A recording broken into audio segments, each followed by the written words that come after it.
साथियों, मैं आपको ज्योतिष की दुनियादारी सिखाती हूँ और उसके मनोविज्ञान को समझाती हूँ। आज तक हम बुध और बृहस्पति की बातें कई वीडियोज़ में कर चुके हैं। आज इसे कुछ अलग से संदर्भ में समझते हैं।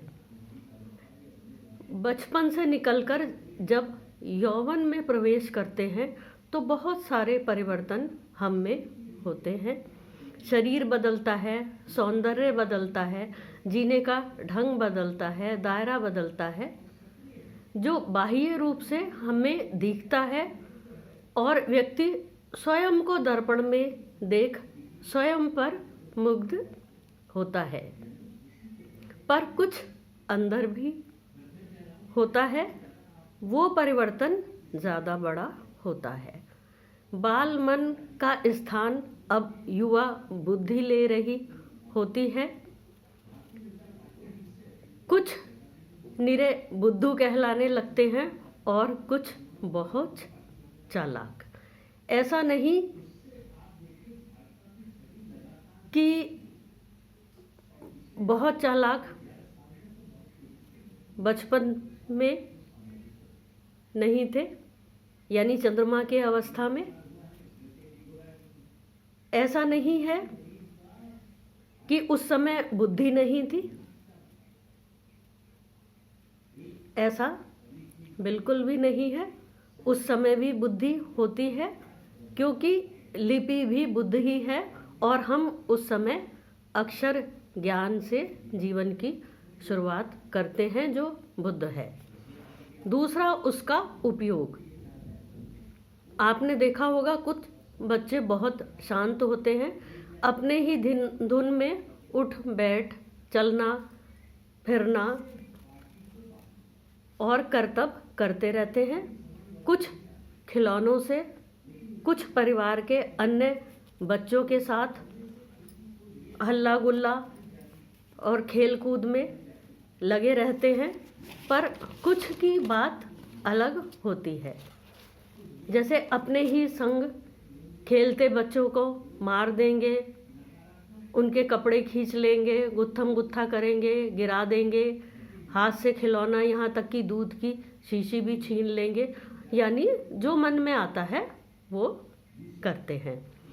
ये बच्चे शरारती बच्चे कहलाते हैं। दूसरी तरफ उसी उम्र के कुछ बच्चों का घर के बड़े अपने काम करने के समय एक हेल्पर की तरह उपयोग कर रहे होते हैं, जिन्हें हम देखकर आश्चर्यचकित होते हैं। जैसे माँ का कहना कि ये सामान उठाकर ला दो, वो ला देंगे। कहीं पे वो माँ का सर दबाएंगे, कहीं दादी के पैर दबाते मिलेंगे, या चिड़ियों को खाना खिलाएंगे। तो ये जो शरारती बच्चे होते हैं, यही बच्चे कभी कभी यौवन तक आते चालाक बच्चे बन जाते हैं। वो कोई भी बुरी बात या काम करते हुए नहीं सोचते दूसरे बंदे को कैसा लगेगा, ये सोचना उनका काम नहीं है। वो अपने आप में अलग आनंद में रहते हैं।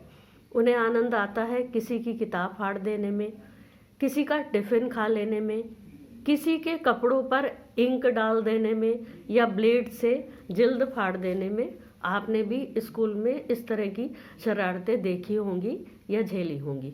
उन्हें एक खुशी मिलती है। वो ये नहीं सोचते जिसके साथ हम ऐसा कर रहे हैं उसे कैसा लग रहा होगा या कैसा लगेगा, और उसके बदले में खुद के संग क्या हो सकता है। यही खराब बुध और अच्छे बृहस्पति का अंतर हमें सिखाता है, जो हम किसी भी स्टेज में पकड़ सकते हैं, तब भी जब बच्चे बहुत छोटे होते हैं और पढ़ रहे होते हैं या सीख रहे होते हैं या शरारतें कर रहे होते हैं। खराब बुद्ध का अर्थ है विवेक बुद्धि का न होना, यानी जो दूसरे के प्रति करुणा, सद्भाव और ईमानदारी का भाव न रखता हो, जिसमें मनमानी हो। विवेक बुद्धि का अर्थ है बृहस्पति, यानी जिसे अच्छा करके सुख मिलता है, दया करके, क्षमा करके और सद्भाव दिखाकर। एक कहावत है, यश अपयश विधि हाथ। हम यहाँ पर इस विधि शब्द को एक अलग अर्थ में भी ले सकते हैं। खराब बुध अपयश का भागी बनाता है और अच्छा बृहस्पति यश देता है। यानी विधि का अर्थ यहाँ पर एक व्यवस्था है, यानी विधान है, या इसे हम प्रबंधन भी कह सकते हैं। चलते चलते आप सभी नए सब्सक्राइबर्स का बहुत बहुत धन्यवाद। वीडियो शेयर और लाइक कीजिए, जिसे अधिक से अधिक लोग इस कठिन समझे जाने वाले ज्योतिष विज्ञान को बहुत बहुत सरल ढंग से सीख सकें और अपने जीवन में उसका लाभ ले सकें।